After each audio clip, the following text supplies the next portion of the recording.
Okay. I hope You everyone. sure? Yeah, I am. I hope everyone else is ready for this because shit.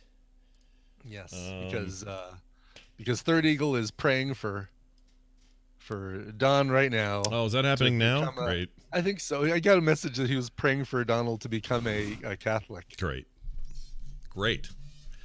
That would make all the difference. Finally, that'd be a hoot if you Oh did. no, looks like you might be done by now. Oh, That's too bad. one of these days he'll really be done, if you know what I mean. Yes, right. I know. Not getting any younger, that guy. All right, Hmm. here goes everybody. We're starting it up right now, and we hope you enjoy yourselves. It begins in 3, 2, 1. Well, here I am again in my little old chair. Me and my dogs and my TV and looking for a hot woman, but I ain't had no luck. I guess there ain't no single women out there or girls. Either one. Bye-bye. Oh my gosh, look at this.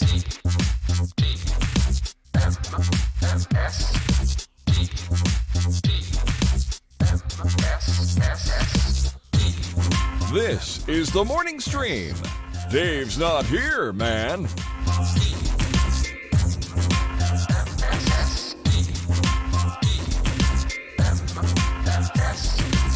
Hello, everybody. Welcome back to TMS. Oh, man, it's New Year's week. It's December 30th. It's Monday. It's the 2019 still, just barely. I'm Scott Johnson with Brian Ibbett. Hello, Brian. It is the next to last show that we're gonna do this decade. Penultimate. Penultimate. I like that word. That's right. I like I saying do that too. word. It's a fun word. I agree. Yeah. So tomorrow, agree, yeah. you got big. We haven't even talked about this, but do you have No. big New Year's Eve plans? What are you doing? It's right now up in the air. We and the crazy neighbors have been talking about doing something, so that's a possibility. Sure. My buddy Don is going to be hosting a trivia competition or like a trivia game up at Poor Tap House up near Reunion, Colorado. Not Reunion, Colorado, which is like one of these new little fabricated neighborhoods. Faberhoods. Really? Just came up with that portmanteau. Yeah. Okay. Faberhoods. All right. Fabrahoods. I like it. And I've actually been considering, for 3 reasons, driving Lyft tomorrow for New Year's Eve. Oh. For 3 reasons. Okay. Number 1, stories for TMS. Yeah, always number one. Number 2, public safety. Concern for the public and for Sure. everyone doing a little public service. Sure. 3, money probably be pretty good. I probably would get a pretty steady stream of riders. Now, my worry, the caveat is I don't want the story I come back with when we come back on Thursday Yeah. to be, the first guy picked up, horked all over the back of my car, and I spent the rest of New Year's Eve hosing it out at a drive-up car wash. Oh, yeah. Yeah. This is almost not a guarantee, but it's a high probability on New Year's There is Eve. a high likelihood. Now, there's an automatic charge. If you throw up in a Lyft or an Uber, Yeah. there's, I think, an automatic $200 cleanup charge. Oh, who pays that? The driver or Uber? Or Oh, no, Lyft? no, the rider. Or rider, The I rider meant. does. Yeah. Yeah. Okay, that's interesting. I didn't realize that they could. Do they agree to that when they agree to their terms of I think service? so. Yeah, it's any Okay. sort of destruction of the automobile or something. There's some sort of caveat when you sign up for Lyft or Uber that if you foul the vehicle, Yeah. if your ride in the vehicle causes an action that requires cleanup, then there's a charge, an automatic charge that goes to your card. What if a couple gets in the back seat and they decide to do it? What happens then? What are you doing then? And I have a Barry White playlist that I automatically put on. Okay. On my phone. I All mean, right. come on, it's It is the season. Celebrate. Yeah, that's fine. yeah. I mean, I kind of want you to do it because I do want the story, so I'm selfish in this regard. no, I know there's part of me that wants it too, and just be kind of fun. Yeah. But Do you think it'd be it could nuts be, too? It could be kind of a nightmare. Huh? That's what I was gonna say. Do you think it could be like just chaos because it's the night when everyone needs rides and it's just I don't know. Like I don't know what it's like in like say downtown Denver on a New Year's Eve. It must be insane. I right? think downtown does get a little crazy, and there's so much construction going on downtown that I don't think has made it into the Google Maps. So there's, it's going to require a lot of good knowledge of downtown, which I do have a relatively good experience of driving around downtown from when I used to work downtown. Sure. So I know ways around things, but I don't know. I mean, it could be a lot of little short rides. It could be a couple long rides. I just hope I don't end up with something like, oh yeah, I need to go down to Colorado Springs, and then I don't have any rides back from Colorado Springs back up to Denver. Oh, you'd be stuck there. You'd wake up in the morning and you'd be a far right conservative in the morning. Yeah. You don't want that. You can't do that. Exactly. We need you to be. We need just you as soon as I cross the line. We need you to be more. We need more moderates. You got to stay in the center with me. Anyway, no. I mean, I understand the downsides of your decision here, but if it were me, I probably wouldn't do it because it sounds nightmarish. But if I were Brian, I would probably do it because Brian likes that kind of adventure, and I think you would do well. You don't really like driving that much anyway. I don't Kim love does driving. most of your driving when you're out and about. I do really like driving, and I do like driving for Lyft. I like having conversations with people, and short drives I'm fine with. It's long drives. It's anything 20 minutes or longer. I know that doesn't seem that long, but 20 minutes or longer, and I start to fall asleep. I'm like a danger to the road. It's horrible. Oh, jeez. Yeah, no kidding. I just get tired. I get drowsy, and I can't do it. I shouldn't be allowed near big machinery when I'm tired. Have you ever had a sleep study, Scott? I have, and we did it. Actually, the reason we did the study was for that reason, because of the driving thing, and came away all normal. They just say I get bored, and when I get bored, I get tired. And that's the funny thing is I don't get sleepy in almost any other scenario. It's very rare that I'm just really tired and have to stop what I'm doing, and occasionally, there'll be a day where I'm super busy and I'm tired by the end of the day or something, but I don't really get tired for no reason except behind the wheel after about 20 minutes of driving. Just puts me out. I'm like a baby in the back seat. People drive around their babies to keep them quiet. It's like, oh yeah, we did that ourselves with Tristan. It was a great way to get him knocked out. It's like that. Yeah. Okay. So all right. I don't know what that was about. I mean, that was a while ago that I did that sleep study. And by the way, I'll tell you what does wonders for your snoring. Lose 23 pounds. And according to my wife, I don't snore anymore.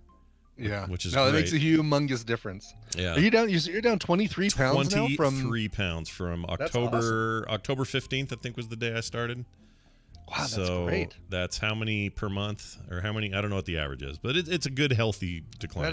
That's fantastic. Yeah. That's a really good rate. Jeez. They were worried I was going to lose too fast because I did that in 2014, and they were like, "You don't want to lose that quick again. That's bad." What is their definition of too quick? Anything more than a couple to 3 pounds a week is too much. Okay. But if you're like 1 to 2 to 3 pounds, somewhere in that range per week, according to my doctor, that's a good rate of weight loss. If you're trying to be consistent, you can of course plateau and that will slow. But I haven't slowed. I've been pretty well. I guess it's been more than 23 weeks. Actually, I don't know how many weeks it's been since October 15th. Someone do the math. I can't do math. It's definitely been less than 23 weeks since October 15th. Yeah. I 23 weeks is like almost half a year. I think I lost a lot of weight the first 4 days because I quit sugar and just sort of, went cold turkey. that is the quickest. The quickest drop is the beginning. Yeah. So it's probably like a quick 10, and then the remaining 13 have just been a slow Still really deal. good. Yeah, I'm pretty happy with it. I'm going to keep going, though. I want to get another 15 to 20 down if I can. I'd love to be like 220. That's kind of my prime weight for my height and age and everything. And your fighting weight. My fight. Is that what they call that? The fighting weight, right? Your fighting weight. Your baby weight. Isn't there? Nobody puts baby weight in the corner. Birth weight. Yes. Sure. Birth weight. Sure. Birthday suit. There. I want my birthday suit.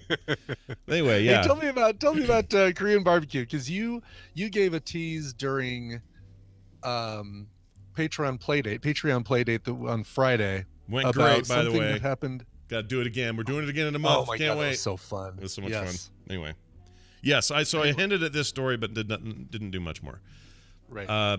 We went. So Dylan, my daughter Taylor's husband, Dylan, who we love and is great, been a great addition to the family. He had a birthday the day after Christmas, and that's always a bummer for a lot of people because usually your birthday or Christmas gets shafted one way or the other because you're not going to get double gifts for everything. But anyway, we took him out to this Korean barbecue place in Orem, which is, I don't know, 25 minutes south of me, just before you get to Provo. And Orem's a weird town because in a lot of ways, my mom lives in Orem. It's a small-ish community, but and by all, like, if you look at it, you just go, oh, another little place. It's cool, whatever. It's nice and clean. It's a nice place, but you don't think too much about it. They have the best hidden restaurants of anywhere in the state, I swear. If you go to Orem, there's like the weirdest, coolest places to eat. And I don't know why that is, but it just is. And there's this Korean barbecue place called Yummies, a name I hate and despise. I hate the name Yummies. Yeah, it's awful. Yeah. But it's run by this Korean family. And it's one of these, deals where you're cooking it yourself. You've been to those before. And they lay out the, this stuff. And they do these, like, it's like $25 a person, and it's all you can eat. And they just bring out... They just keep bringing out meat, like, oh, can we get some more bulgogi and some more daeji and something like that? Yeah, right. All the stuff you want, all the weird. They had like 3 or 4 different kimchi varieties. They had just crazy good food. It was so good, and they just kind of keep bringing it out to you. And we were starting to think, man, after you cook enough meat on this little grill that's built into the table, it sure starts to build up a lot of soot and sort of char, meat char, yeah. And so Dylan was like kind of scraping it off to the side so that we could then do the next round. And, now there was a little pile of dirt down there. Keep the char. It adds some flavor. I like the char personally. Yeah. Dylan was not into the char. He looked at char like you do hot dog water. You don't want the hot dog water. Well, I'll go with him on the hot dog water. Yeah. You definitely don't want the hot dog water. Nobody wants the hot dog water. No. Nobody puts hot dog water in the corner. No, and even the hot dogs don't want the hot dog water. That's right. But anyway, so we've been doing that. We've been shoving it off to the corner, yeah. And this angry little Korean man, not angry, but kind of stern, walks over to us with what appeared to be a replacement. These look like wheel covers, like big right, hubcaps, yeah. Yeah, hubcaps, exactly. And he comes a big 16-inch looking thing. Comes over and he goes, oh, no. And we go, what? And he goes, no, you don't push stuff to the side. You swap it out. And he brings another big, huge iron thing, pulls that out with some kind of tool and jams it in there. So he goes, next time you call me and I'll replace it for you. And we said, oh, okay, well, we'll let you know then if that happens. Okay. And then he leaves. He seemed like stern. Yeah, Howard freaking Daniel Stern McStern, right? Was there any sort of like coating, nonstick coating on it that he was probably worried that you were going to scrape it off with a knife when you were doing that? Oh, maybe because it was kind of Teflon-y, kind of whatever that is. So, good point. Maybe that's his job. Just he needs to go around and keep that stuff safe. He goes around with the new wheel and yep. The only problem with that is that now you're starting with a cold grill on the heat, and you got to wait for it to come back up temperature wise before you put anything new on there. Yeah, and when he does it, he'll pull it out. When you pull it out, it automatically shuts off the heat. Oh, really? So he put the new one in, and he goes. Sure. He starts to walk away, and then he turns around and goes, push onto heat, push onto heat. He said, like, okay, gosh dang it, dude, we're good.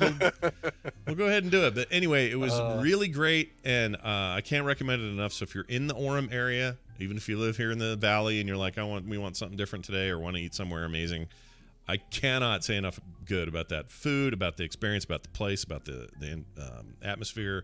It is an awesome little joint with a stupid name, but Yummies is fantastic. And they have 2 of them, I guess. They have one in Orem and one in Provo, but that's it. There's nothing else south or north of that, which sucks. But I hope they expand and do another one out here. It's very good.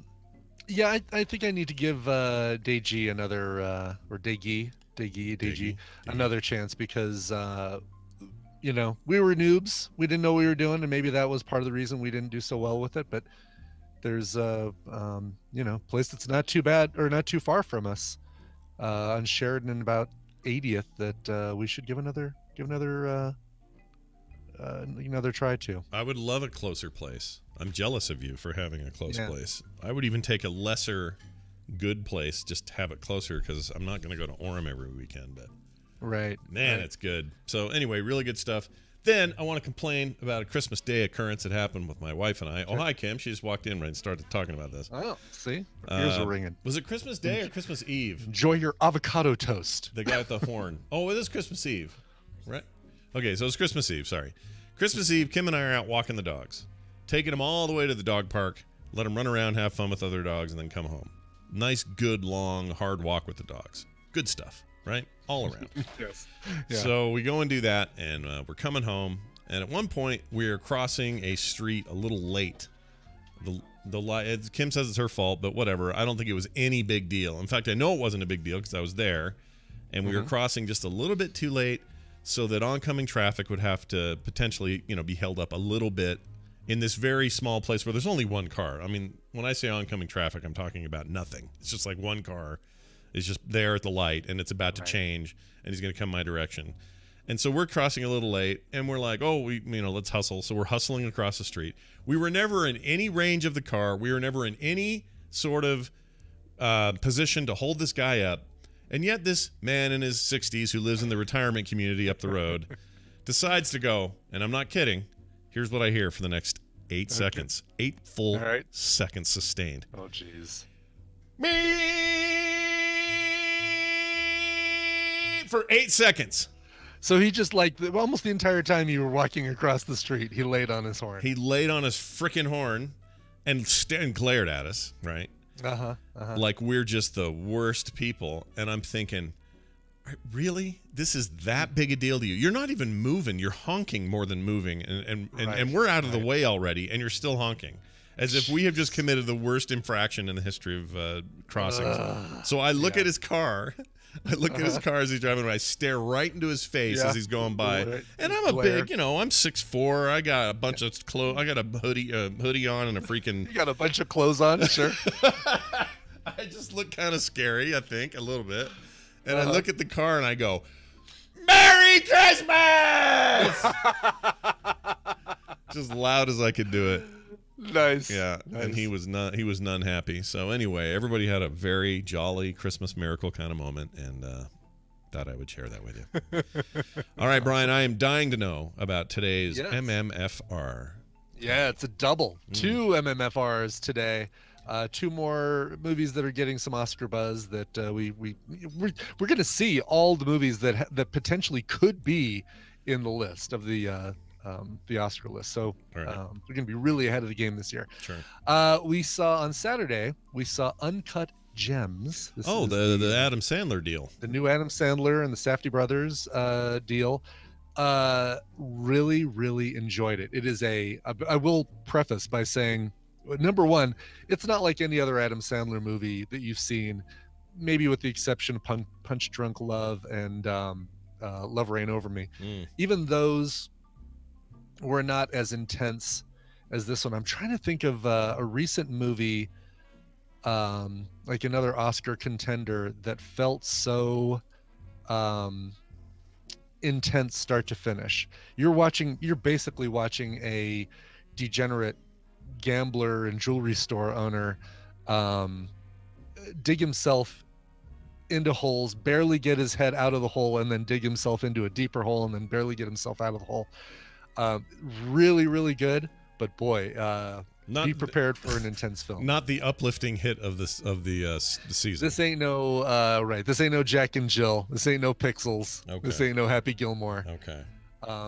But I think this one's a lock for the 10. If they do 10 movies this year, it's a lock. Interesting. So, and do you think he's a lock for Best Actor? Would you say? I think he's a lock for a nomination. It's for a nomination. And I think it's probably a situation where we're so used to seeing the hello lady, that Adam Sandler, that when you see his really, really serious dramatic side, it's such a surprise to you that you think that makes it probably better than it is. Yeah. Although it's really good. Yeah. Anyway, so Uncut Gems, definitely recommend checking it out. Says here, Adam Sandler is a he owns a jewelry shop. You said this too, but it says here that he's so what's his What's his motivation, Brian? In a nutshell, give me his motivation. Money. Money. Okay. All right. Yes. Sweet. Definitely, he's definitely money focused, and being able to get himself out of a hole isn't enough. He wants more. More money. You know, he wants to hit it big. Oh, I see. Yeah, and willing to do whatever it takes. Right. To get there. Exactly. All right. And willing to go for the easy, quick chance of money over the long, steady likelihood of money. Co-starring an actor who I will watch in anything and think that, honestly, in his older age, is one of the most fascinating guys to watch. Judd Hirsch is in this. Oh yeah, I was surprised how much Judd Hirsch was in this. I like him a lot. He's in quite a bit, and boy, it's anyway, really good. Go check it out, Uncut Gems. And if the gems weren't enough, we went and saw the jewels. Richard Jewell, the guy who discovered the bomb in Centennial Park at the Olympics in Atlanta. Yeah. And it's his story. The guy who plays Richard Jewell, again, I think another lock for a nomination for Best Actor. This guy's really, really good. And you almost feel like he's the guy because he's so good at it. He looks like the guy just by looking at him. He looks like the guy, and his acting is just so. A lot of controversy around this movie, though. Lots of talk about stuff. And I think it's more around something Olivia Wilde said, and I can't remember what specifically it was. I thought it was a thing. Oh, I know what it was. She plays a reporter who the movie portrays as someone who trades sex for stories. Right. And in real life, that never happened. At least everyone involved is claiming that was never a thing, and then they're thinking about suing screenwriters and stuff like that for libel. That's what I heard. Right, which makes sense. I'm curious as to how much, because there's a lot of stuff that happens outside of what we heard about on the news and the stuff that the media was reporting between the FBI and the reporter, that you kind of want to know, all right, did this really happen? Was this accurate? Yeah. How could they have known this? Did this person come forward and say that they did this? So it's good. I don't think it'll be one of the 10 if they do 10. But I think that the main actor, Paul Walter Hauser, probably will get an acting nod. Sam Rockwell, again, elevates everything he's in. Yeah. Kathy Bates is really good. Love him. He's so good. John Hamm, Olivia Wilde. Oh yeah, that's right. John Hamm's in this. And what's his deal? Is he an FBI guy, if I was guessing? He's an FBI agent. Okay. Yeah, he's the head FBI agent, and for this case, and he's kind of a dick. Yeah. I remember this thing was a big deal. I was sitting with my 2-year-old watching Olympic stuff because Taylor was 2 years old. We didn't even have a second kid yet. We only had the one. And we're sitting there in the living room watching the Olympics, and I remember everything got cut away from whatever event they were showing, and they're like, breaking news. Breaking news. It was I think it was him. He goes, something's happened in Centennial Park.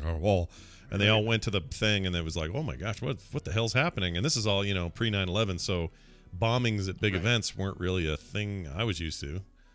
So and I'm fascinated by it. The only worry I really had is that sometimes Eastwood gets a little bit on a weird perch and wants to push a conspiracy that may or may not have the best legs or whatever. So I worry about that a little bit. And that's kind of why I think it won't get a Best Picture nomination. It's the characters were greatly inconvenienced in the film, and they had their rights stepped on, and they had stuff. They basically had a tarnished reputation just because the media and the FBI decided that this was the guy for quite a while. And even when I talked to Gina's parents, said, oh yeah, we're seeing Richard Jewell tomorrow, and she's like, oh yeah, that's the guy that put the bomb in Centennial Park. It's like, see, yeah, that's kind of what some people still think of him, because the media did such a bad job of smearing him. Sure. So yeah, but I'd say this is one you can wait for streaming on. Sure. I mean, I've always liked his directing. I think he's a good director. I think Unforgiven's still one of my favorite movies of all time, and deserved everything it got. I just worry about his cranky old, he's getting there. He's getting to that point where he's gonna yell at a stool all afternoon if you give him the chance. Right. So Exactly. I I don't still know. haven't seen that one where he plays a mule. I think which is called The Mule. Oh, a that drug came mule. out- Yeah. The drug mule that came out I think in 2018. We never saw that one, but And that was one he was just in, right? I don't think he directed it. Let's see, the mule. did he produce it or? I'm so used to him not being in anything unless he directs it. So Right. That's why I thought. maybe I had that wrong. Let me look real quick. Oh, it was directed by him. I'm sorry. Yeah, he did. The Mule is totally a Eastwood directed joint.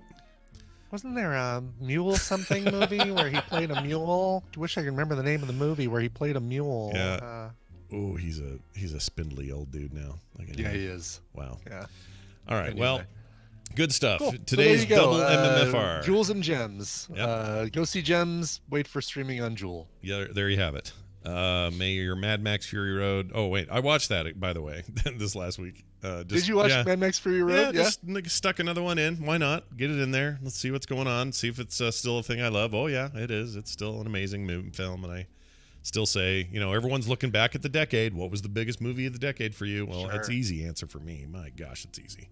And there were a lot of great movies, and there's a lot of ones that are pretty close to it, and I'll sing those praises all day. But that thing still sitting pretty at number one. Still holds up. Holds up, and how? All right. Now here's the question. I forgot to test this before the show. Oh yeah, okay. I'm going to add Dunaway. He's in today. The problem is I forgot to test why I couldn't get Hangouts call-ins to work last week. So I'm just going to try it again. And chat room, you tell me if you get voicemail or not. It's currently set to accept your call. So try it. Okay, 801-471-0462.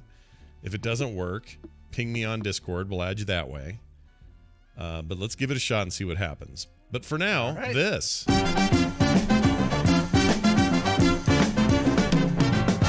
Time for us to play some Battle Royale with our good friend all the way across the continent. You know him, you love him. It's Brian Dunaway from South Carolina. Hello, Brian.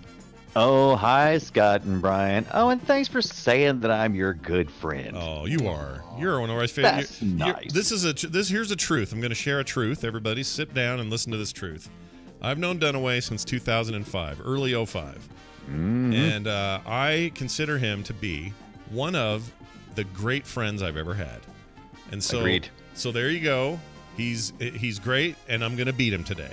That's what we're going to do today. And as you often do with your friends, you smack talk a little. Yeah, a little bit. That's right. That's how you know you have good friends, if you can smack talk and not get offended. You know what I mean? That's right. Like, Brian will sometimes send me, Dunaway will send me the worst things over text or over other stuff, and you're just like, if we didn't know each other, Stuff. we would hate this. But Stuff I would be horrified for other people to see. Right. Not racist or anything like that. It's just more like usually some type of bodily function that is not appropriately to talk about usually is where it goes going to reside. Yeah. Like, I'll give you an example that's not so bad. I might say, hey, you bag of camel semen. That's Right. And then he'll write back with something way worse, and then I'll try to top that. We've been doing this for, 15 years now, so 15 years. yeah, think of that. And we haven't run out of material yet. Nope, still plenty of genetic material from the camels. Yeah. Exactly. Anyway, so I think someone's probably tried to call, but it isn't working for them. Dang it, I meant to test this before, and I forgot to do it because I'm just too into just getting everything else ready. All right, so if you desire to be the contestant today and that number's not working for you, I will figure this out between now and the next time we do this. Oh, I know why. I think I just figured it out. Don't run on this page. Okay. I think an ad blocker may have been stopping it. Oh, gotcha. Just figure that out. Okay, now let's try it. Somebody call that number. Hey, you know the tone, the I thing. know the songs. I know all the tunes. All right, that's pretty good. The new K-Till album, Brian sings So, I mean to the say, social media hits. Are the social media hits the modern day TV jingle? Is that we're going to be singing those 20 years from now? That's right. Maybe. Interesting. You're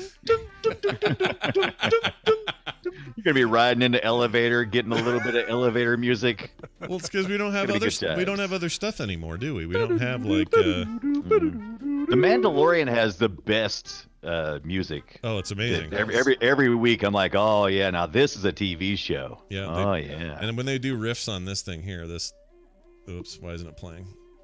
Oh, it is. It's just quiet. When they do riffs on this, oh yeah. Andrew Allen, by the way, has recorded a jazz cover of the Mandalorian theme. I need to get that over to you so we can play it on the show. I've heard it's very good. Copy? Very good. Yeah, and we can play that live. That's the thing we can play without worrying about YouTube. Yeah. I think, right? When they wouldn't ding us for that. I see no problem with that whatsoever. According to how well Andrew did, maybe it's a little too good. It's worth checking. We'll give it a shot.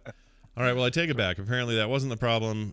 We still can't seem to get anybody's phone calls in. So I'm going to take somebody via the Discord there, and I'm going to pause audio while we do it. Okay, that way I'm just not burning podcast time. Okay, so if anybody in there wants to do it, you're part of our Discord. Send me a private message. I'll add you as a friend, and I'll pull you into the call. And then I promise from here on out, I'll have this fixed. I screwed up. Do you know how hard it is to be Scott's friend on Discord? You better jump on this quickly, my friend. Yeah, it's very difficult. And I might unfriend you right after. But I'm just, Right. No, I won't do that. I'll keep you Unfriend me! That's a good throwback. The jury will now retire. Okay. Let's see. Oh, looks like TV's Travis might be an option. Yeah, you know what? Let's do that. All right. TV's Travis. I think you're already my friend. You're already my friend. You're already my friend, TV's Travis. He's already my friend. Will be my friend. You'll always be my friend. All right, we'll give him a shot. Yeah. Oh, I can now see TV's Travis, like his visage. Look at his little image there. Oh yeah, that's him right there. Friendly John. Is that him? I don't know. let me... I think you added the wrong person. That's not TV's Travis. Oh, that's Trumpy. Hold on. Nah, I was about to say. Hold on. Sorry, Triumphy. It's Triumphy, not Trumpy. Triumphy. Yeah. Well, wait. TV's Travis. Oh, it's Vaughn something. Okay, that's why I screwed up. Vaughn. Both America's Next Top Podcaster contestants. So there you go. Oh wait. Okay, Vaughn Schmiegler. It's really just TV. I mean, you can't do TV's Travis? I don't know why this isn't working. Want me to see if I can do it? It's not. You know what? I thought it was TV's Travis. Maybe it isn't. I love how you kind of almost talk down just a little bit. Want to see if I can do it? Just maybe, maybe you could just move out of the way? I don't. Nope, I can't add him to because I think you started this this convo. Okay, so this seems. He says there you go. I'll jump in the call waiting channel. He says. Oh, that's even better. I love that you call it a convo. It's a great big old combo.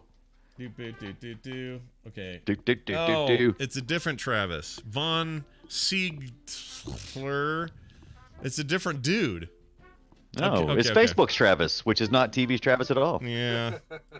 But you're not Travis of a different color. He's not my friend, so he's not showing up. Okay. Well, all right. So how do I do that? Can I? Add friend. Accept my friend request there, Vaughn Siegler. Accept friend request. This is going to be good because the actual podcast won't have any of this in it. I'm smart enough, I know how this works. All right, so he should be doing that fortnightly, and now I can just add Vaughn.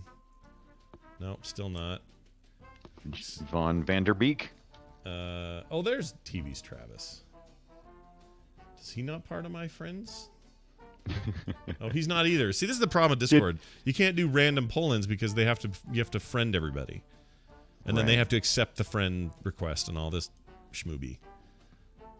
All right, so I'm gonna see whoever gets in first. All right, you guys, you've had your chance. Here goes. Was it Vaughn Schmiegler or TV's Travis? Looks like Vaughn Schmiegler is the guy. All right, we're adding him now. Okay. Let's see if this works. Hi, Vaughn. I guess it's not Schmiegler. It's still. Oh, is it still ringing? The rings of. Oh, there we go. There we go. Okay. Hello. Hi, is this Vaughn? What is your name? Say that name. Von Seitler. Oh, Seitler. I'm Travis Seitler, and people always because of the way it's spelled, so I just misspelled it even worse. Oh, okay. Well, I'm going to call you Von Smiegler for the rest of Von time. Smiegler. So, all right. Hey, how you guys doing? We're very good. Thank you for your patience while we worked this out. Yeah, welcome to the show. It's very nice to have you here. He's a Travis of a very different stripe. Not quite the TV's Travis we're used to, but we'll take any Travis we can get. Hey, Brian Ibbott, do you want to explain to this particular Travis how this works and what he could win? Really, a Travis is a Travis is a Travis. Travis, I'm going to be giving Scott and Brian a topic. The two of them are going to go back and forth giving me answers that fit that topic. If one of them gives me a wrong answer, they repeat an answer, or they take too long to come up with an answer. The win is going to go to the other player. Your job is going to be to predict who's going to win based on today's topic. Today, you're playing for a pair of Steam games courtesy of Wesley, Anomaly Korea, and Contagion. Contagion. Contagion's very good. I like that game. This is a good one, yes. So those are the prizes you can win. Let's give them their topic. This one comes to us courtesy of listener Dave Collingborn.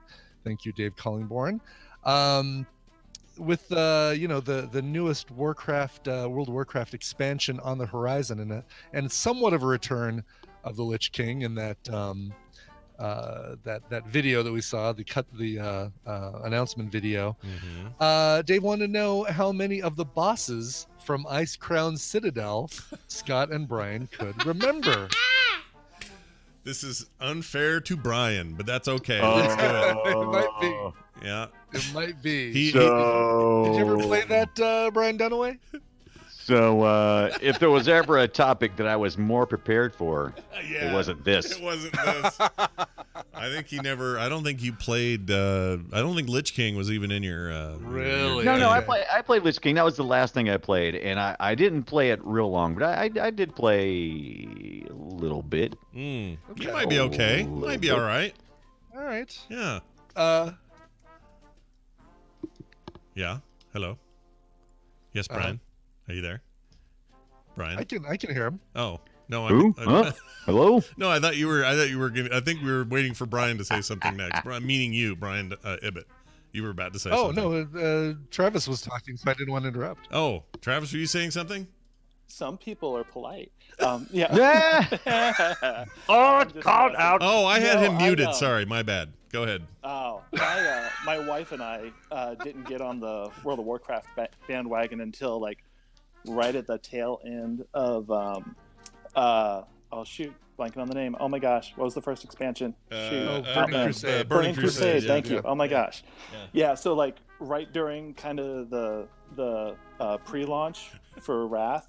So we started our characters. We're just getting used to things, and then suddenly we're seeing the plague spreading everywhere and dead bodies all over the place, and we couldn't figure out if this was just part of the game, or we eventually figured out it was that. That's pretty awesome, though. I kind of I'm a little jealous of that, because that would be a cool way to experience that, not really know what was going on. It was just so insane. It's what on earth is going on in this game? Yeah. And actually, that's how I became part of the Tadpool. Was I came across the instance around that time and started listening. Oh, perfect! Perfect timing for this question. This is awesome. Well, who do you? Who do you think wins, and who should start? I kind of have a bit of a feeling that Scott's going to win this, so I'm going to throw Brian a bone and let him go first. All right. Oh, isn't that nice? Thank you very much. So we recap the question for me, Ibbott. Sure. Make sure that I got this solid. There are 12 bosses in the Ice Cream Citadel raid. The Ice Cream Citadel, right. Ice Cream Citadel. Yeah. How many of the 12 bosses from the Wrath of the Lich King raid can you name? I'm going to use one right away, and it's either going to make me a great fool, or it's going to be the easiest one of them all. Okay. I'm going to go with the Lich King himself. Well done. The number 12, the last boss you faced. Very good. Nicely done. Glad you got that one out of the way. Yeah, well done on that. All right. I will start at the beginning with my favorite Bone Storm, and that's Lord Marrowgar, or Marrowgar, however you say it. Yep, Lord Marrowgar, absolutely the first boss. The last time that I felt really useful as a rogue before that fight, where you actually have locks that only rogues can see on the floor, traps, and we have to go dismantle those traps, and sadly Oh, I been forgot I anything had else that like mechanic in there. That's Yeah. cool. Yeah. We played. I mean, I have to. I will admit a certain advantage here. I played this every other night with a raid team of 10 people. We had a 10-man raid team, and we played Lich King until our eyes bled. Like it was. So your eyes bled, literally. It's the most committed, Eyes hardcore raiding bled. I ever did in the game. Like I was super into it. So this is almost so unfair that it's almost fair again. That's how unfair this is. It's almost come full circle back to being fair. Right. Yeah, exactly. All right, go ahead. And I turn. think this is about as far as I played into the Lich King. I remember a Lady Death Whisper. Yes, there you go. The second boss you encounter, Lady Death Whisper. Oh, Yeah. nice job. She's the one that let's see, had that long almost like a cathedral room. Yes, she was, and she was cool. She was cool. I'll Very do- good. Lady Death Whisper. Boss number 2. I'll do in Ice Crown Citadel. Arthas's Drake Dragon, Undead Dragon Chicky Poo was Cindergosa. Sindragosa, correct. Yeah. Very good. You're the penultimate, to use that word again, the penultimate boss. Yeah. Penultimate, yes. She had I something like she that. had something she repeated all the time, and I can't remember what it was. Someone in the chat will remember, but she was constantly repeating it, and it Yes. was really annoying after a while. Right. Something consumes you. I don't remember what it was. Yes. Something consumes you. Okay, so Right. Every time she Is- used her ultimate power or whatever, it was like that same phrase would Yep. play over and over. Over and over. okay, so those are the only 2 names I know. Okay. So from now on, everything else is going to be just character elements of things that I kind of remember. And you know what? I feel like that might be a fair way to work this. I agree. I agree. It has to be pretty, if you can tell me the boss, describe the boss without giving me a name, I will absolutely give it to you. Right. Okay. Well, I remember like this Viking-looking guy with like a big beard and things, but that's about as much as I remember about that guy, and I just don't know if that's going to be enough to really qualify me. I wonder if you're thinking of Ulduar and Well, maybe. That doesn't sound familiar, but No? maybe Okay. it is. no, well, Like it I was a said, different raid. this may be I'm gonna say maybe something totally different than I'm thinking of. It just seems like during that time I remember battling. Are you? Oh, I know you're thinking of. You're thinking of the guy that said, beardy. "I'll paint your blade. Or I'll paint your face with my blood, or paint my face That's- with your blood." yes. That guy. That's the one. That's the one. He is from. He's from a dungeon in the same expansion, so you're not too far off. He's a Right. Vicryl dude. I forgot his name. But yeah, he. Oh, I can't remember his name. But anyway, yes, that's a dude in the game, but he is not in Ice Crown Citadel. Oh. No. Brian, So I think we can't accept it. Sorry, that can I Oh, try to oh get? dear, that's Can I what- try to get as many as I can to see if how much I remember? absolutely. Let's All see how right. many you can get. Yeah, Gunship battle. sure. That's not a boss, but listed in my thing here is number 3. Yeah, that was a thing you had to fight. Mm-hmm. Saurfang's son, Deathbringer's Saurfang fight. Oh, wait, I remember that one actually. Yeah, Yep. that was a sad thing actually. Stuck with me. Festergut, Professor Putricide. I don't remember What them at all. news, everyone? Rotface was like Festergut. In fact, they were kind of connected. All that in the Plague Works wing. I don't. Yep. I don't know none of that. The vampire lady, Blood Queen, Lurgalark, Lagatha, Lana, Lunathel, something like that. Blood Sure, Queen. close enough. Lanathiel. Yep. We said Cindergosa. Who am I missing? Oh, Blood Prince Council. It's the one with the things that drop slowly to the floor, and you had to soak them. Right. The three vampire boy band. How many do I have left? One that hasn't been named. One that has not been named. Oh my gosh, I might not know that one. Oh, the Green Dragon. Yes. Who You don't have to kill. You have to save. Yeah, it's the Like in opposite. rare- You're saving it, That's right. and it's one of those. You see her again in other expansions. I think it's a her. Oh, I don't remember her name. But there was a I'll lot tell of... you, it's Valithria Ah, Dreamwalker. That's it. Okay, Yes. well, I was close. The Green Needle. I feel Green Needle, Bone Storm. Needle. Well, excellent work there. You know what that means? Winner, winner, chicken dinner. It means that not TV's Travis, the other Travis. Radio's The other Travis. Yeah, Radio's Travis. He is the winner. Now, here's the easy thing about your life right now. I have you already in a private message. I'm going to add Brian Ibbett to that message, and then we can just talk back and forth. You could just copy this cell right here, and Oh, I could do that and just give it to him. you could. Well, here, I'll do that too. Okay. I'll do both. So there it is. It's now in your thing, and you now own Anomaly Korea and Contagion. Congratulations and well done. And it was fantastic having you on, man. Thanks for being so patient Well, with us. thank you very much, Brian. Travis. Dunaway, don't feel too bad. Like I said, we started right before Wrath's launch. I know. I don't think we even stepped foot in one of those raids until even. later. It's too bad that it's too Cataclysm and stuff. It's too bad the You question chose wasn't. wisely. It's too bad the question wasn't. What What raid did your cow die in and never leave? That's right. Nailed it. Yep, nailed it. Thank Yeah, you, maybe I Travis. should have said name anything from No, World of I was Warcraft gonna- while Scott has to name things from Ice There Crown. you, oh, that is hilarious. That would be great. Just name anything. 1,000 needles. Perfect. There you go. Exactly. Just name anything. Well done, everybody. That was way fun. I enjoyed it, and also it was a good test of my memory because, man, I played that a lot. If there's any chunk of content that I just repeated ad nauseum in World of Warcraft's history, it's that. Just played That was Ice such Crown. Such a great raid. Yeah, it was really something. I mean, it needed to be too, right? Because it was like the pinnacle of that game.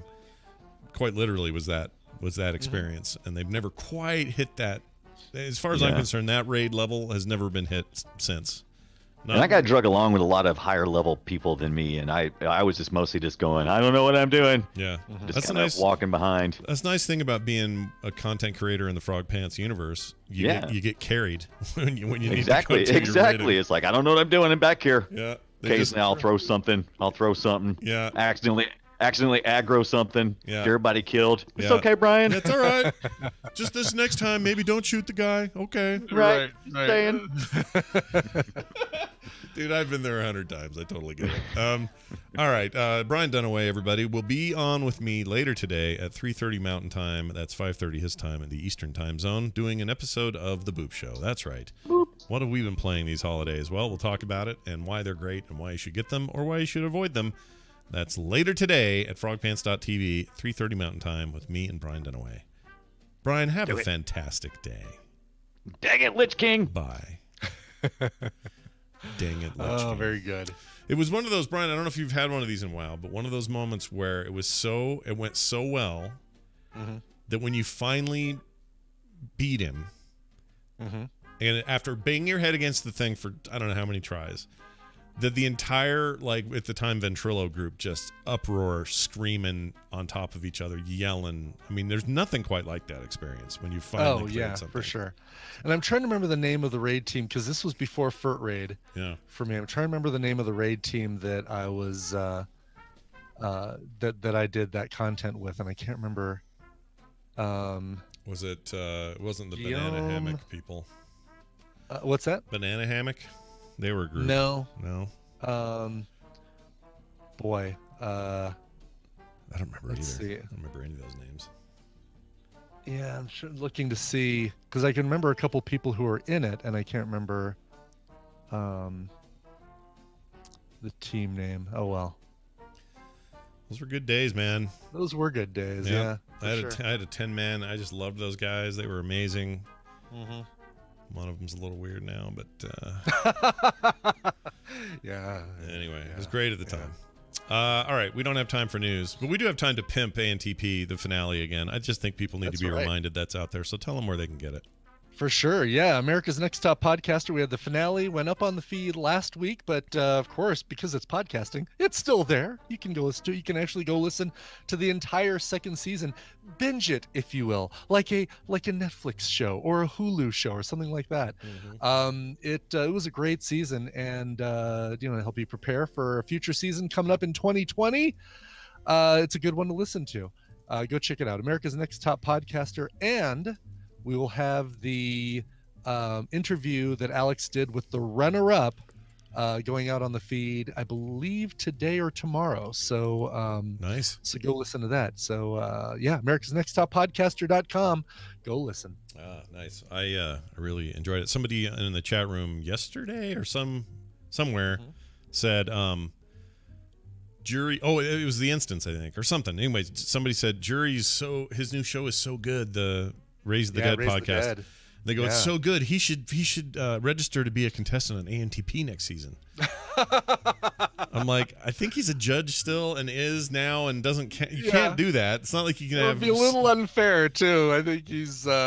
He's further down the road than. And he's even talked about how ANTP improved Raise the Dead, like how he used a lot of the things that he learned from you and Jenny and Tom and the contestants in ANTP. I have little doubt about to that. help make Raise the Dead better. At the very least, I think it made him think about little stuff that you normally would skip over. Right. You know, like probably his own details. criticisms of other people's podcasts. He just knew that he couldn't do those same things in his own podcast and get away with it now. That's a good point. Yeah, that's a good point. If you're going to be critical about one thing, you got to now look at your own stuff and go, oh wait, am I doing that? I might be doing that. That's right. Exactly. Well, anyway, we're going to take a break. When we come back, major spoilers time with Steven Schleicher.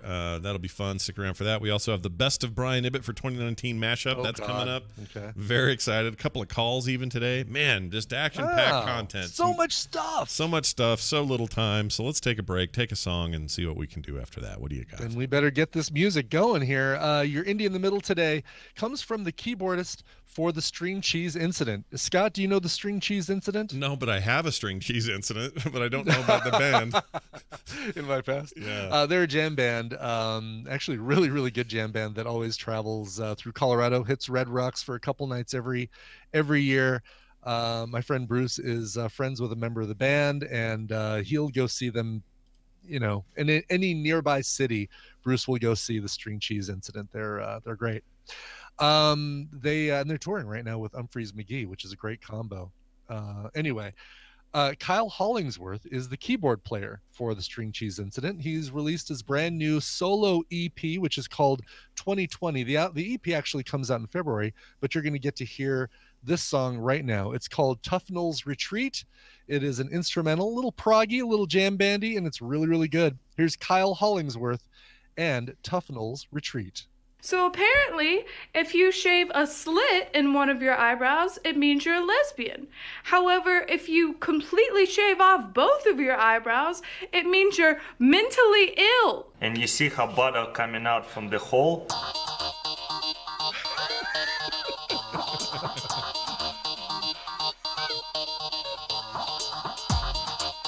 This is the morning stream, and we're gonna need a bigger boat.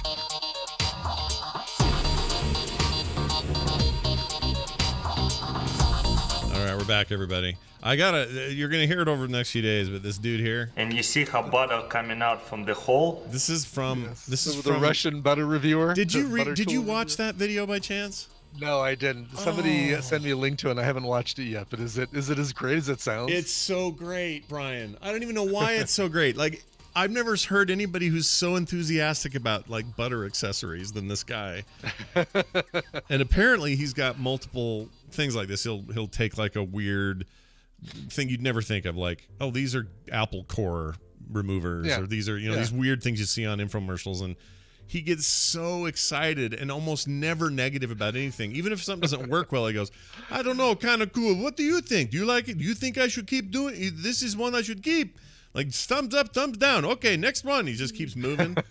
He's the most positive person. I just love it. Probably really pushing for those Amazon review freebies that you get if you have a lot of reviews and a lot of watched reviews. Then you get then Amazon starts sending you stuff to review. Yeah, or people on Amazon. Yeah, I assume so. That's a lot of the stuff that Lamar. I can't think of Lamar's last name all of a sudden. Lamar Wilson. He does DTNS once in a while. Anyway, he's great. We love that guy. But he does similar stuff like that. He'll get on a roll. I think he did the Oreo thing for a long time, where Oreo was sending him every new flavor they got and stuff like that. That's a fun, like the shoe guy on the Jeff Goldblum episode that just unboxes shoes. Oh, right. eventually people just start Yes, sending you their right. shoes so that you get a popular view of unboxing their shoes. It's amazing. Yeah. Crazy Russian Hacker is his YouTube channel. Well, he's a I can't wait. treat. I've got his YouTube page now queued up, so it'll be the next thing I see after TMS. I mean, today. just listen to this pure joy right here. Oh my gosh, look at this. He's so excited. He's just rubbing butter, and he's got these amazing butter things. And actually, one or two of those things seemed kind of rad. I was Oh, really? Yeah. So anyway, check him out if you haven't. You'll hear more about him on the show because I captured a bunch of stuff from it. All right, we are going down the street to Kansas. Sure. As you know, it's a part of the United States. Weather battered, snow battered Kansas, if I remember correctly. Oh, are they currently from this last weekend's weather? Yeah. Oh, I didn't Kansas realize got hit that. pretty hard. Well, let's find out right after Okay. this. Steven. It's Steven Schleicher in Hayes, Kansas. Are you buried in snow? Like, what's the deal? No, Oh. we got mostly rain on really? Okay. Friday night. Yeah, I think it was Friday night. Oh, okay. And then we 'Cause got you guys like were in a maybe- weather yeah, storm we watch were. or winter storm watch zone. Oh yeah. And this was the first major kind of storm that we had since the basement flooded back in August, since we had that issue. Oh right. And so I kept waking up like every 2 hours, going, "It's raining pretty hard. Maybe I should go down and check the basement, and make sure it's not leaking." Yeah. Did you And do so that? there's a lot Did you of go? stress that? But then Did you go check yeah, we it? didn't Like have you get up and go down there and look? Yeah. Oh, wow, that's awesome. yeah, because I was like, I just got this room put back together. It looks fantastic. Yeah. I don't want to have to tear everything out. You don't have any. Another flood. Yeah. You don't have any Yeah. long boxes on the floor anymore, right? You've done No, away. they're built up on some 2x4 platforms. Okay, that's good. You don't want to. So they're the basement could I'm not even going to say anything. I don't want to jinx it. Nope, Knock not on even going wood. to jinx it. Don't tempt Not fate. even going to jinx it. Yeah, don't tempt fate. I have another friend who lives in somewhere in Kansas. Forget where they are, but they said that the snow that was supposed to hit everybody, most of it ended up in the mountains, I guess, or whatever mountains there are. Yeah, the mountains of Kansas. Yes. Yeah. Well, there was something there, like a. I'm maybe down in the southwest corner because maybe. it passed by us on Saturday, and then it looked like it really intensified by the time it hit like Salina East. Yeah. So maybe people in Salina or eastern Kansas got a lot more snow, but we did not. We got like a quarter of an inch. I think it kept moving because we ended up getting a bunch. Yeah. Last night, Yeah. in fact, got a couple inches anyway. Wow. Really cold though right now. Man, it's freaking cold. Don't want to go outside. No desire. Except No. Brian's gonna Too go. much chill. Too Yeah, much chill. Too much chill. Well, Steven, it's a fantastic opportunity once again to have you here on a Monday. We talk about all these nerdy after today, things. I'm not going to talk to you guys for the rest of the year. Yeah. Fine, we won't either. Yeah. Forget it. The rest of the year is Steven free. That's just how it's going to be. All right. Mandalorian episode 8. Oh my God. Episode 8, so good. It's very good. Yeah. It's very good. The entire series is very good. It is my Star Wars right now. It's what I want the most out of Star Wars. Yeah. And they're delivering to me what I want, and it's great. I Yeah, had listen, I had some mixed feelings about a certain reveal. Not in a bad way. Not in yeah. should they have done it? My mixed feeling comes from. You know, it's weird. I was worried what everyone else was going to think because I know who the actor is. Right. I know what's up in there, but I don't know how many other people do. And I don't want this show to end up on like Twitter's like fart list because everyone's going to be, for example, sorry everyone if I'm dancing around this. I'm trying to not be spoilery, but there's a let's say in Frasier, okay? Yeah.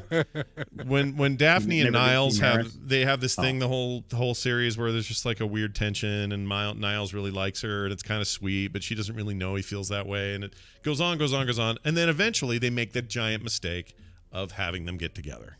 Yeah. Another example would be is if if on the Tim Allen show the where he made stuff Home Improvement? Yeah, Home Improvement. And you had the neighbor who you never saw above his eyes. Okay, when you finally, It's like when you finally show that guy, it's like, I don't know if they ever did, but it's like a big deal. So there's a thing like that in Mandalorian, and I worried what other people would think. I was fine with it. I'm 100% cool with it, and I actually kind of like the context in which it happened. I was totally fine with it, but I worry about what other people think. Apparently, I should have worried what you thought, Steven. I think they could have done that entire sequence with an over-the-shoulder shot, where you just see the back of that one person's head. Oh, we're bad at this. We're bad at the spoiler coverage. Yeah, I mean, I guess it could be considered a spoiler, but it's not really a spoiler. Not really. Hey, guys, guess Not what? really. Mandalorians don't like taking their helmets off. There, we've said it. I mean, I'd say it's a spoiler if it was somebody that we'd seen before and you're like, oh my God, he's that person. Yeah. If it's suddenly been revealed that, oh my God, he really is a clone of Boba Fett. Yeah. Lando's the Mando. My wife turned to me. This is kind of funny. She turned to me and she goes, I thought that was the Justified guy. And I said, what? And she goes, I thought it was Timothy Oliphant from Justified.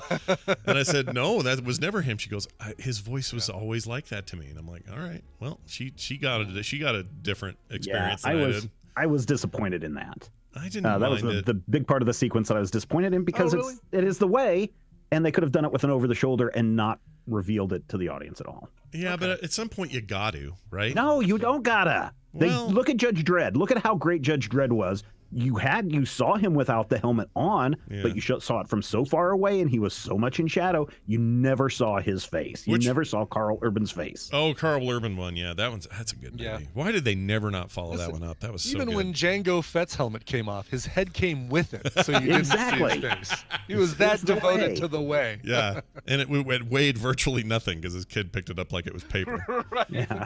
7 pounds. We heard that from Jonathan Lipnicki, that it's only supposed to be 7 pounds. Yeah. So I would have done that. You could have totally done it with an over the shoulder shot. I don't know how much of no blood and violence Disney wants to tone down in those movies, but you could have seen the wound and just left it at the back of his head that way and just been like, ooh, they're gonna really go all in on this and never show it. I guess what I liked about it was the juxtaposition of the other entity that was with him. Yeah. And I mean, that really, concept was interesting to me, and it was a real coming together of a few threads of the series that I really liked. I also didn't know till the very end that Taika Waititi freaking directed this episode. Mm-hmm. Yeah. I'm like, certainly felt like there was a little bit of Tarantino there at the beginning. Yeah, but also, you know what? That's a total Taika deal too. Like to kind of bring humor into your thing. Yeah. Right, that's the werewolves in What We Do in the Shadows. Right. And that's the part of The Mandalorian that I wanted to talk about, because there's really no spoilers. If you had seen episode 7, you know what has happened to the baby Yoda. Mm-hmm. And we spend, it's like 6 minutes of these scout troopers just having a conversation and being horrible people to the baby Yoda. But, these two guys just sitting around having a conversation about stuff is totally in line with what we've seen in Star Wars before. If you've seen A New Hope, then you know that in that reactor scene, the two troopers are standing there and one of them turns to the other and says, oh, you know about the new VT-16s or whatever they are, BT-16s. Right. They're having those conversations. If people love that kind of stuff, which I'm sure they're going to maybe explore maybe a little bit more in the future, then I would suggest people run out and pick up a copy of Star Wars Tag and Bink Were Here, which is the tale. It's basically Rosencrantz and Guildenstern, but of the Star Wars universe, where there are these two stormtroopers that are just like, we need to get the F out of here, right? And or else we're gonna die in this Death Star. Yeah. And there's 2 series of them, and it's just hysterical and it's just fun, and it's like, what do stormtroopers do? What are they like? Yeah. The most interesting thing that I've seen the comments being made about those opening minutes of episode 8 is, this feels very much like Troops, the Kevin Rubio fan film that was done in like 98, something like that, 96. Tag and Bink Were Here is written by Kevin Rubio. Oh, okay. So if you are a fan of the Star Wars and you're a fan of Troops and you're a fan of Kevin Rubio, go and check out Tag and Bink Were Here. Okay. I'm into it. I love that. I didn't know that was a thing. So, so people know too, those 2 scout troopers were played by Jason Sudeikis and Adam Pally.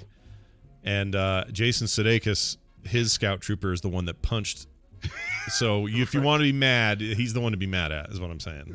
Yeah, be mad at Taika Waititi. He wrote it. Yeah. He wrote that. I don't think he. I think it was written by Jon Favreau. Oh, was it? I think Waititi just directed. Oh, just directed. Oh, yeah. I know. That makes sense though, because he wrote a lot of that stuff. But But yeah, Brian's right. It felt like I immediately when all that stuff was going on, I was like, this has a familiar ring to it. When I saw his name at the end of the thing, I went, oh, well, of course the guy that directed Thor Ragnarok did this.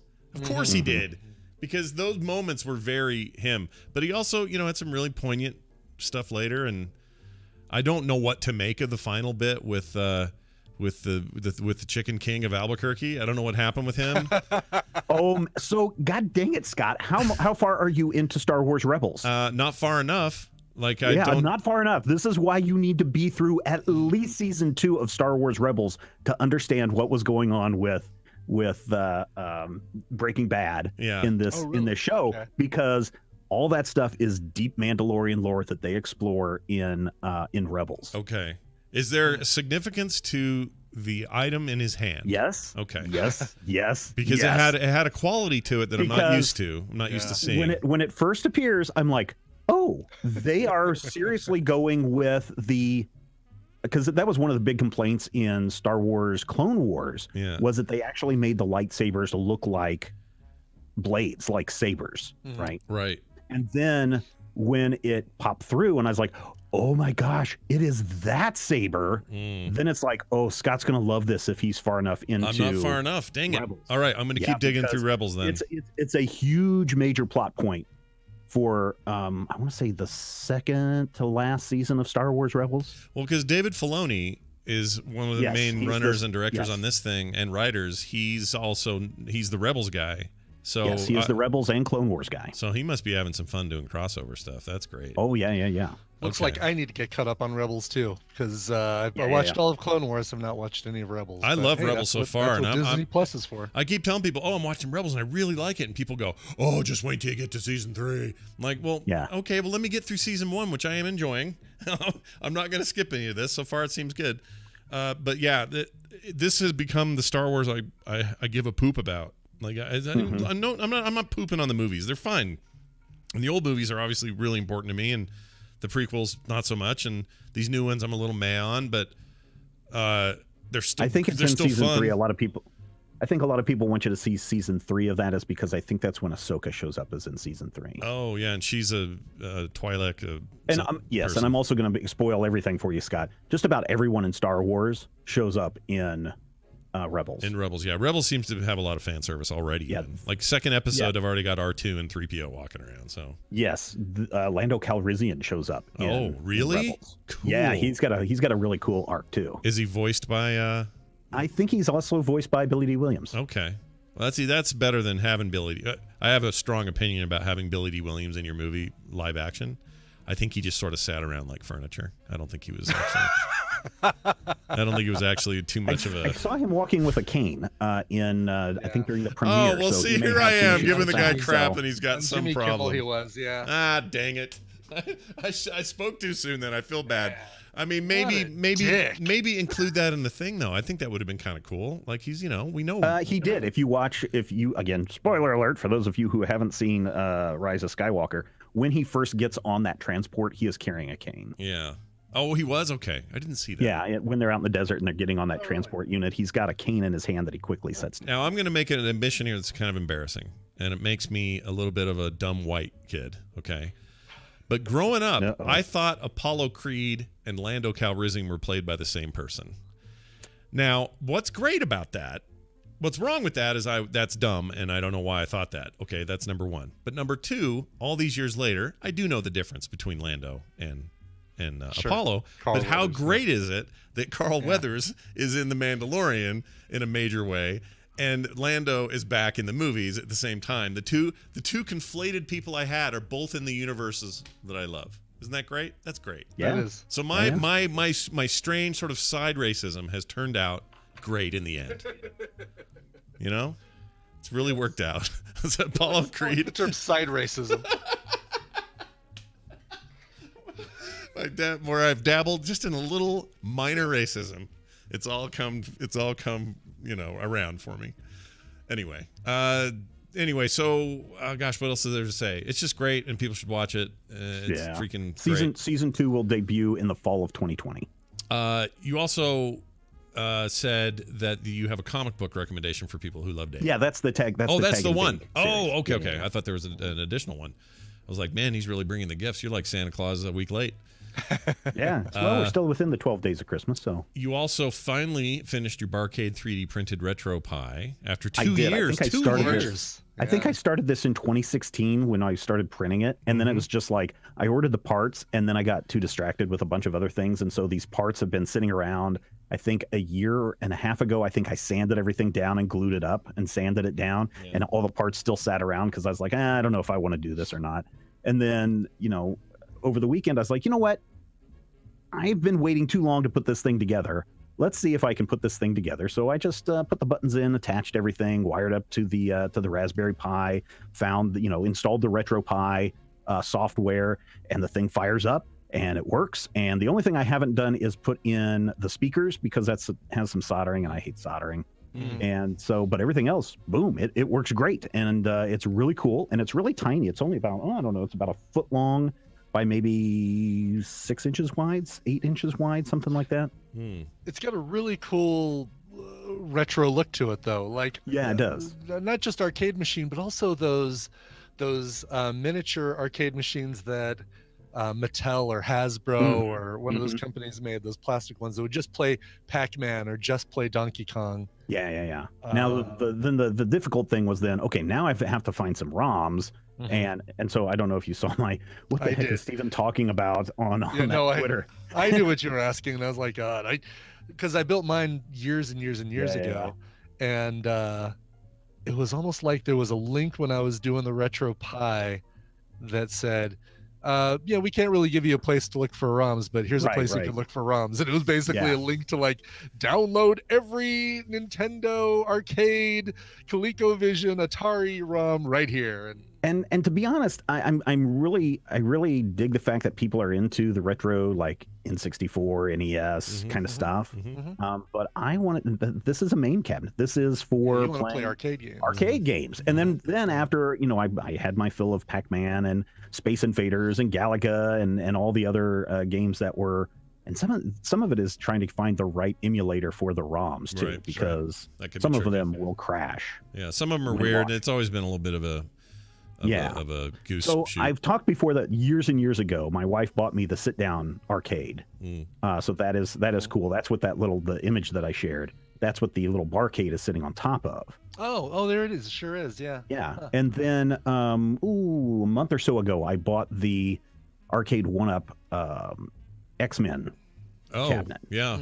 Yeah, like the one I have for it's the Joust cabinet. Joust and Rampage. So you have the Joust, yeah. Do you have one, Brian? I don't. No. I've got. Okay, so. But Brian's got a full size Tempest right back there. I've got the full size Tempest right over here. And the little Wii Tempest as well. He's got more Tempest than anybody. So here's the thing. As much as I really want an original like Tempest machine or an original Ms. Pac-Man, I have discovered that you can easily modify those 1-Up machines to be with RetroPie. Oh yeah, you can. Okay, I was wondering about that. Yeah, and I found these really cool instructions. They're super simple. If anybody wants to do this, the machine that they're saying is the best one to modify is the Street Fighter one, because it's got already basically everything pre-drilled out with all the 6 buttons that you need, and it's got the 2-player combo on it.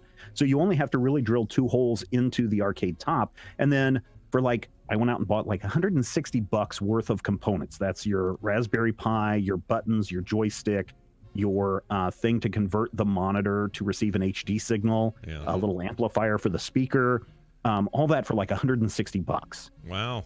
And so if you have the Street Fighter 2 arcade cabinet already, you can easily modify this. Now I said, I will now go buy a Street Fighter 2 cabinet and get down with this. They don't make that anymore. Oh, no. Oh, really? And if you can find it, you can go onto Amazon. There's people that are selling it. Yeah. But it is no longer the $199 price tag that it once was. Yeah.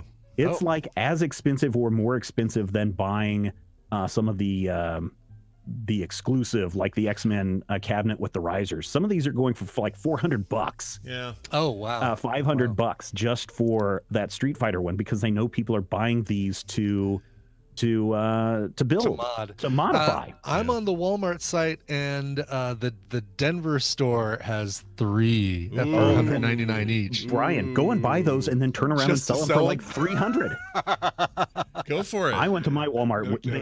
They had one before Christmas, but they didn't have it after Christmas. Yeah. Now, for people who can't get their hands on them, if you can't find them, and if you go to the one site, they do say that sold out, so they may have them again. But if you can find them at a Walmart and you want to do some modding, that one is one to do it. Although, if you can't find it, the X-Men arcade, the one that I already have, that one is the exact same machine and the exact same button layout.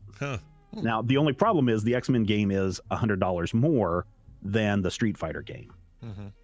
So if you want a 3/4 size cabinet, Scott, if you still haven't jumped into this, let's build a MAME, run down, see if you can find the Street Fighter game, and then go, and I can send you a link with all the pieces that you need. $160. So for less than $400, you can build your standing MAME cabinet that has 2-player controls, and you can also put in the option, the USB port, so that you can hook up your game controller and play some of those NES games if that's what you're into. My big hang up is I also want it to be arcade focused. My biggest hang up is I want to make my own cabinet.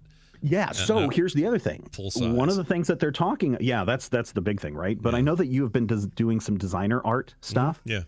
They actually make templates now where you can, for the 1-ups, where then you just drop in your art, they'll print it out in that vinyl, and then you slap it on all over. Exactly. Not just on the side, but the fronts, the tops, the marquees, everything. Really? Okay, when we're all done with this, can you send me and Brian whatever links you have? The stuff you've been following, like your instructions. And then there's a great YouTube video where the guy is just like, here's how easy it is. And like in 15 minutes, I guarantee you this is probably less than an hour conversion to do. Wow. All right, that's low maintenance. I can do that. That's a thing I can get It is super. After I put together and this is what prompted me, is finally putting together the 3D printed one that I did, the Barcade one, and saying, well, this isn't hard at all. This is something that anybody can do now. I did this in the parts that I've done, except for the speakers, no soldering. All you got to do is just put some clips on the buttons, put the cables into this USB adapter, and then plug the USB into one of the ports on the Raspberry Pi, and it's done. Wow. It is really easy to do. And then after I saw how this guy modified the 1-up machine, I was like, oh crap, this is like less than an hour's work. The Marvel Super is one, again, that's another one that's $3.99, but that's got the 6-button two-player layout too. That'd be got the exact layout. The other one that people are modding is the Mortal Kombat one, but the button layout is a little bit different, and it's not a 6-button layout. Yeah. Okay. Sure. Brian, you should flip it, dude. You should get somebody there in the chat just said the ETA, what's his name? ET Prime or ETA Prime on YouTube. He's the one that showed how to do that, mod it, and he's got the links to all the components that you need. And it's like $160 worth of components. Is that short for estimated time of arrival Prime? I don't know. I'm sure that is, yes. Okay, right. That's pretty cool. Sure, all right. Exactly what it is. Well, that's fantastic. So I'm hoping, I ended up having to order one, the Street Fighter game, because I don't want to drive to Denver. No. But it should be here after the new year. And so like in 2 or 3 weeks, I should have this thing put together and installed and everything working. I mean, Brian, who wants to drive to Denver? Nobody wants to drive to Denver. Not with pounds of snow falling from the sky. Yeah, I don't want that. All right. Well, this is all good. Steven, it's fun to hang out with you. I know I look forward to a 2020 full of Steven Schleicher goodness. And good. Do you have anything before the end of the year here that you want to mention about the site or anything you got going on? Well, if I could pimp my Patreon just really quick, we've got a bunch of exclusive stuff coming to Patreon in 2020 that if people like RPG podcasts, that they might want to go check out at just the $5 level. Patreon.com/major spoilers. You can help us out and keep us going in 2020. All right. Well, that's good. Cool. You should, because it's great stuff and amazing stuff. Every time I see the word critical, do you know what I think of? I think of you guys. I think of Critical Hit. What a critical mess those guys. Yeah, what a critical mess they've made. No, I really do.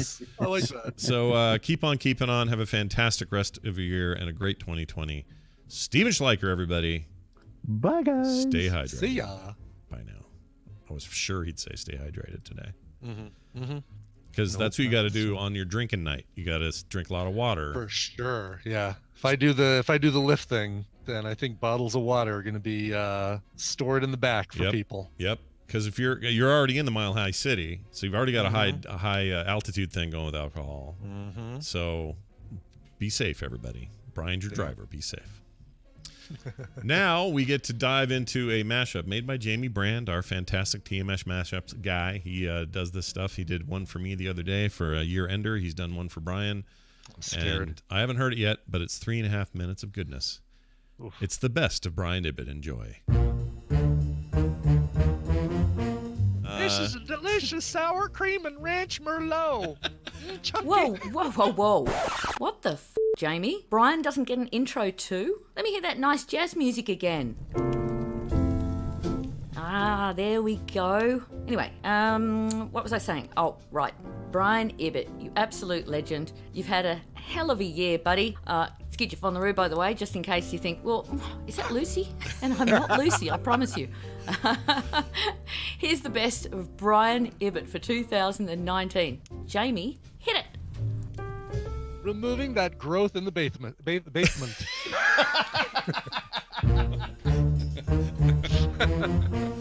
Of course, we're all about the homegrown garlic. We have 8 varieties of garlic that can kill a human being. When I get older, bees in my mouth. When I'm 64, do-do-do-do-do. Oh, it says... Will you still be saying my name 5 times? Turn off the lights and I'm gonna hook you with my hook. There you go. Here's what I'm smuggling. Hey, I like that one. According to... Wanna know how I got these breasts? Where's Johnson & Johnson? Elmo not laughing. Elmo have delirium tremens. Cookie take E. Please give Cookie more water, please. Cookie Monster need more water. It was never Did determined. not kill her. I didn't. Oh, hi, Robert Wagner. I got what you need. I got it right here. Here's what you're gonna get. You're gonna get a cover of Europe's The Final You saw where that went, where we were going there. But my window pane chode, Bill Gates. Lieutenant Uhura, quit being such a bitch. Mammy. How I love you, mammy. Like your Stone Temple Pilots and your Alice in Chains. Alice in Chains. Good Lord. The president for Your our Majesty, troops. I wouldn't lean against that counter right there if I were you. I may have You seen... might get stuck if you know what I mean. Why am I naked? What's going on? I didn't realize how long that Wow, was. milk that organ. Jeez. Okay, sorry. Maybe that might not have been the best phrasing. Milk that organ. Well done, sir. Check here if you'd like to see a picture of my penis. No. Planning on getting my pearls pickled later, if you know what I mean. Snap into a slim gim. Jeez. Snap into. I've got the baton. I ran into a stop sign and my clothes fell off. We were fishing for mangrove jacks on Friday. What the hell are those? Mangrove jacks, they're fish about the size of a VW microbus. I'm gonna look and them they'll up. kill you with their eyes if you look at them. Take that! Maybe now you'll think again about smoking in the balcony. How do I take a picture of fruit? Yvonne, don't be gay. Now I want too much asshole. Feel free to bleep that. That's fine, whatever. I don't care. Worth it! Worth it! Amazing. Amazing. Oh, my Lord, dude. That was good. Well done, Jamie. Nice job. He's made us better. For the record, the final countdown. Yeah, the final countdown. Countdown. Yeah. 10 dwarves taking turns doing handstands on the carpet. I forgot that was a thing. I forgot you said that in place of did too. count. Yeah. Yeah. That was a fine reminder. Wow. Whew. Yeah, all right. You get a taste of what I'm going to be yelling at people tomorrow if I do lift. This is all true. Hey, speaking of people who yell, we got calls. These came to us at our voicemail line, 801-471-0462. You know, the one that's supposed to take live calls too, but won't. Yeah, that's right. It does voicemails as well. So you guys should use it on the frequent. It's 801-471-0462. And we got this one called Sing Us a Song. Here you go. Hey, man, this is for that the TMS show, which I love very much. Love you guys both. Merry Christmas. So you know that show you got with the guys slowing up and down the sleep? Well, you know they got sleeps. Well, you know they got sleeps. Well, they don't have sleeps. Well, you know they got sleeps. Well, they don't have the sleeps. Well, they don't got the sleeps, so they fall on their ass. Yes, they fall on their ass. Now, if you're watching to it, listening to that, it's way funnier.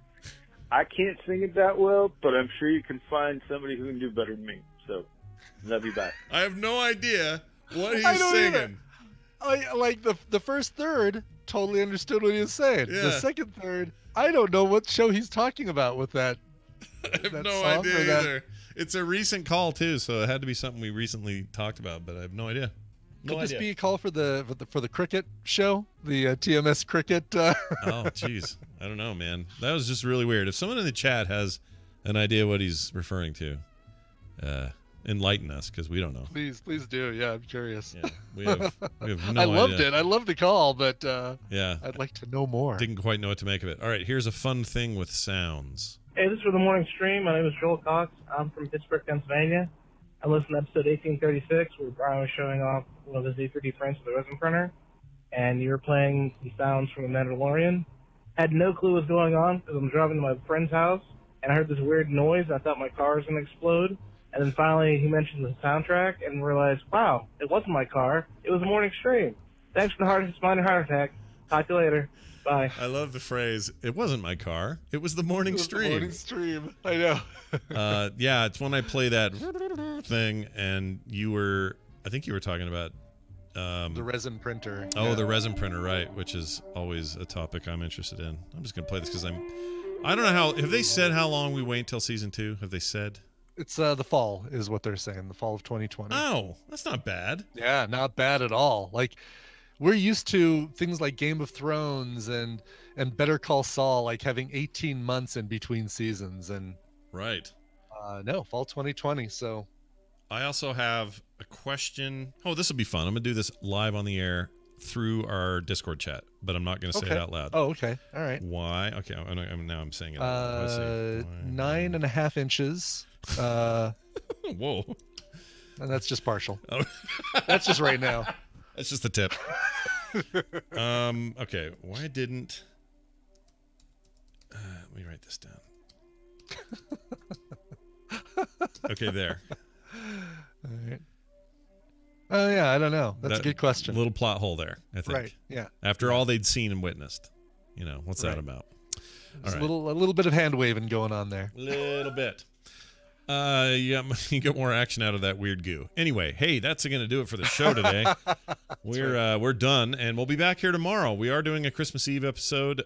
New Year's Eve episode, and I think we're going to lay into our opinions on episode 9 tomorrow with Justin, and we're going to do so in a completely spoilery way. So we'll give you plenty of the warning. spoiler in time, Yep. basically. So for a lot of you, this will be like an hour show, and then you'll check out.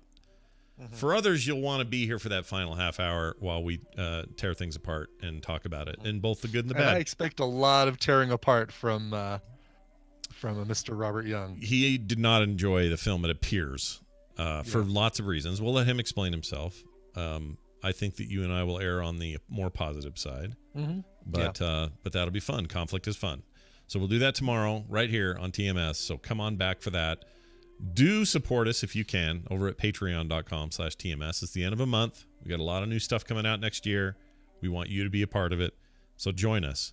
That's patreon.com/TMS. We're found on the web at frogpants.com/TMS. Follow us on Twitter, Coverville, Scott Johnson, Morning Stream. And leave us those voicemails, 801-471-0462. Would you prefer an email? That's fine too. themorningstream@gmail.com. And that's going to do it. Ooh, this music's just eating me up. End of the month as we know it. Yeah. Ooh, there's your song already. No, what's your song going to be for real? Oh, my song for reals? Yeah, for reals. All right, this one is going out to Jason Mensch. He says, hey, guys, never did this before, so I figured why not? I understand my birthday is a Sunday, so any day around it will work. With that said, I'll keep it short and sweet and just hope you can make my request complete with a mashup of jury clips. I'll leave that up to Scott to choose how many. Love the show, though. Big shout out to my brothers working in the cold while I'm enjoying the warm Texas air. Signed, Jason Mensch. So in addition to the How long did you have the shot on me? I think In it was for a addition to the- long time. I think Was it really? I forgot to switch it, and I didn't look at the camera for a while, and I think you were there for a long ass time. It may have been That's since funny. you did the song. Since but the anyway. mashup? Yeah, maybe. Oh, since I may have been that since early. the Indie in the middle. Wow. Yeah. Okay. I'm not sure though, but if it was, I mean, look, Well, more it's the Brian is Brian fine. Show, It's the Brian show, everybody. Yeah. That's right. Anyway. All right. Anyway, so he wanted something upbeat and kick-ass, but before we play the song, he did want you to play just a mashup of weird jury clips. Oh, if you can. I can do if that. You can do that on your soundboard. I can You're actually. You're in your soundboard setup. Totally do that. All right. So everything with the word jury in it. All right, here we go. Enjoy these. Whoops, that's not good. I have no listening until we've observed. Okay, that's him backwards. All right. I think this is that bleep blop bloop. Okay, he does that a lot. Colonel Fart fell on a chicken. All right. I gotta take a poop. That's a good one. I'm going to take Brian Brushwood and put jury right up against him. Ooh. I don't know what that is. Ugh. I don't know either, but it sounded all. You sound like a droid. Yeah. My final one is this one, and it's one of my favorites he ever said, so enjoy. Damak and Gilajad at Tangara. I love that. There's your trek for a Monday too. Perfect. Yep, so good. Anyway, sorry. All right. So, just recently arrived in my mailbox is the newest Triple J from Australia. Every year they come out with an album of covers, a double album of covers called Like a Version. This is the 15th volume of Like a Version, and in addition to a bunch of songs. Covers of songs that I don't know because they're either current Australian pop hits or they're current American pop hits that I just don't care about. There are a few in there that are really, really good, including this cover of Lord's Green Light by the band Holly Holy, who I really like a lot. And I've played, I'm sorry, Holy Holy. Really like them a lot. I've played them on Coverville quite a bit, and these guys are awesome. Here it is, Holy Holy with their cover of Lord's Green Light. Fantastic. We'll see you guys soon. That is to say tomorrow. So please come back and be part of the show then. Goodbye. This show is part of the Frog Pants Network. Frog Pants Network. Get more shows like this at frogpants.com. Sorry, we had to ban somebody. Now I'll play this. Probably need a smaller slice of butter. I wonder who. There were probably three of us just on the button to ban and kick. I know I was. I was on it too. I wonder who got it. Yeah, who got the credit for the ban and kick? Yeah, it's like a game of whack-a-mole. It is. It